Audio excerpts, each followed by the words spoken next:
Hi, I'm Matt Nathanson with Rudolph Sletten. I'm a Jobsite Safety Coordinator here at University of California, San Francisco, Cardiovascular Research Building. This is our building here in the back, and just want to let you know it's real important every day to warm up, because obviously when you've got your tools and you're carrying material and things like that, if you're starting from a cold standpoint, it'd be very easy to stress and strain your muscles. And a good nice stretch and flex in the morning will help to loosen those muscles up and get you on the right track for a good hard day's work. What you're about to see is the stretch and flex program that we do on a daily basis prior to every start of the shift. An individual is chosen for each day, so we have a different person that's running the stretch and flex program. If he, for some reason, forgets a step or not, then another guy will jump in and say, hey, you forgot to roll the neck or touch your toes or the squats and whatnot. Probably the most important thing is the attitude of the people, and you always got to maintain that. You always got to continue to maintenance your safety program and keep everybody on track with the same goal in mind of being safe, thinking about what they're doing out here, and concentrating on the task and planning. Always a lot of pre-planning. A lot of pre-planning prevents people from different kinds of injuries, so stretching out your muscles and your legs and your neck and all that stuff reduces injuries on the job site. Even our subcontractors get involved with the stretch and flex, so not a bad thing. Why we do this program is it's a known fact that we know that stretch and flex in the morning prior to your work shift helps reduce injuries. The contractors like it, they look forward to it, and we're promoting this on every one of Rudolph Sletten's job sites.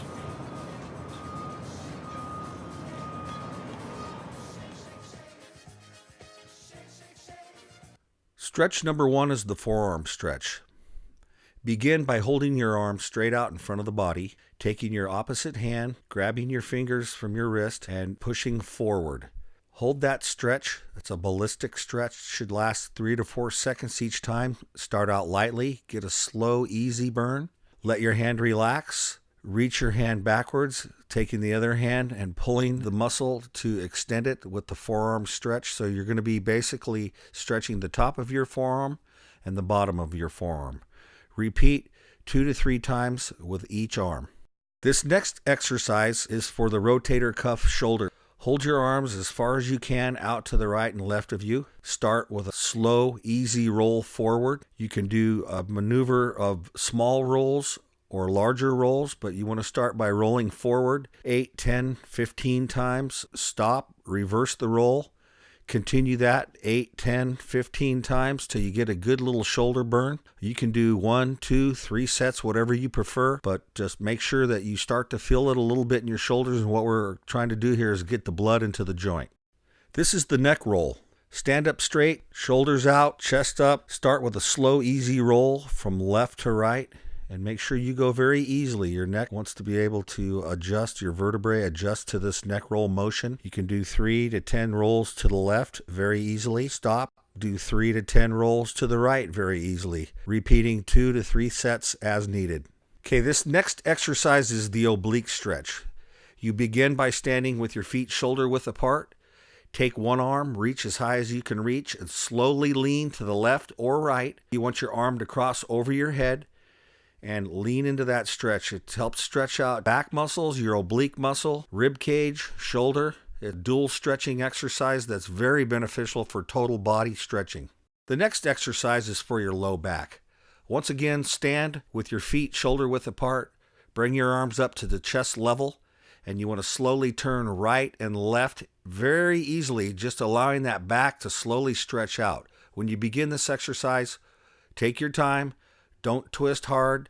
Just go slow, easy movements till you start getting warm, and then each time you turn left and then back again right, you want to push it a little bit further to stretch out that muscle around your backbone, or basically your spine.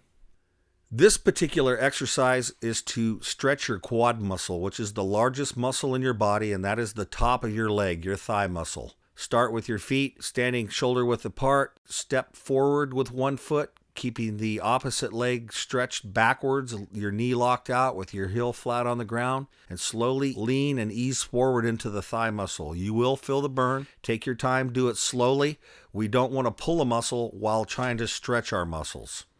This is also a quadricep stretching technique. What you want to do is take your arm and reach back and either grab the front of your leg, or you can grab a pant leg, or you can grab the instep of your foot, preferably having something to lean on. Keep your standing leg straight. Pull the other leg back slowly. Once again, very important because that is the strongest muscle in your body. Okay, this is the touch your toes stretch. For those of you that might have a sore back or very tight hamstrings, it is okay to stand with your feet shoulder width apart. For those of you that are a little more loose and more athletic, is if you put your feet together and bend over, keeping your legs locked out, touching your toes. Do this very slowly. Do not bounce during the stretch. Ease down in to touch your toes. Hold it for a few seconds and then come back up and repeat again.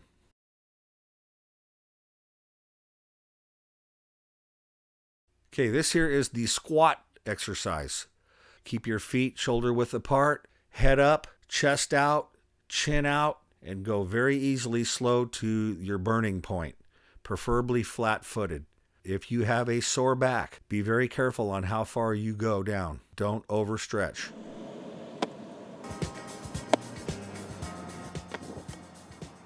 Good morning. My name is Pat Tormey. 35 years ago, this was my work uniform and tools. Athletes in any sport need to avoid injury, especially strains and sprains.